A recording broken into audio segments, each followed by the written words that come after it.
So I'm Philip Ott, and this is Poetry in the Streets, and this poem is called Richard. I have a better idea. Thank you.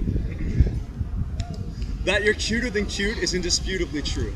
Every cursory glance, irrefutable proof. Your cerulean eyes recline into languorous slits, alive with merriment, mischief, and wit. Your face is round and smooth, nearly bereft of cheekbones. Your smiles beguile, you speak in sweet tones. I could waste a poem describing the charms of your face alone, and possessed of appeal no less is the form upon which said head rests.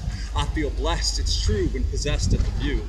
You're proportioned akin to Hindu goddess statues, so perhaps you could begin to grasp how disappointed I am when you come and contend that come the future we should just be friends. I'm sure it's not your intent to offend, but nevertheless I'm perplexed and not with it, because platonic is by definition the opposite of what I had in mind. So if into some predetermined limitations this relationship need be confined, if some binding accord need be defined and struck, instead of being friends, how about we just fuck? Wait, hear me out.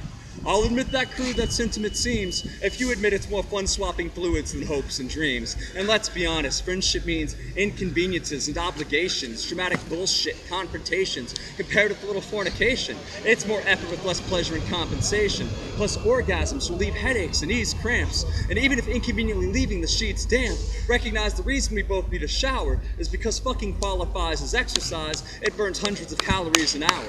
And that correlates with studies demonstrating frequent orgasms, slow cardiovascular aging. Are you yet persuaded to the case that I'm making? No? Then perhaps an illustration of how the issue at hand is in essence economic, supply and demand. I'm hexed with a deficit of sex, but I'm blessed with a surplus of friends, metaphorical kin on whom I can depend. I got friends versed in philosophy, and friends who speak with spirits, friends who bluntly state an ugly truth when I need to hear it. I got friends I trust to keep a secret, should I seek to share it, and friends who help to heft the burden, should I need to bear it. I got friends to hit the town with, their wit and ways impress. And yes, it's true, a friend or two I'd like to see undressed, but that gets complex. And right now, I just want sex without strings attached. From the type whose participants bruised, battered, and scratched, to the type where the illusions of ourselves collapse and our hearts beat, not lapse between heartbeats, but not like romantic companions, more like transcendent ecstatics and frenzied abandon, so profound thought ceases to abound, and the whole world becomes sensation, elation, and sound. And one hears the music of the spheres resound, as egos drown in oceans of emotionless pleasure unbound. And such a place, I tell you, is where God can be found.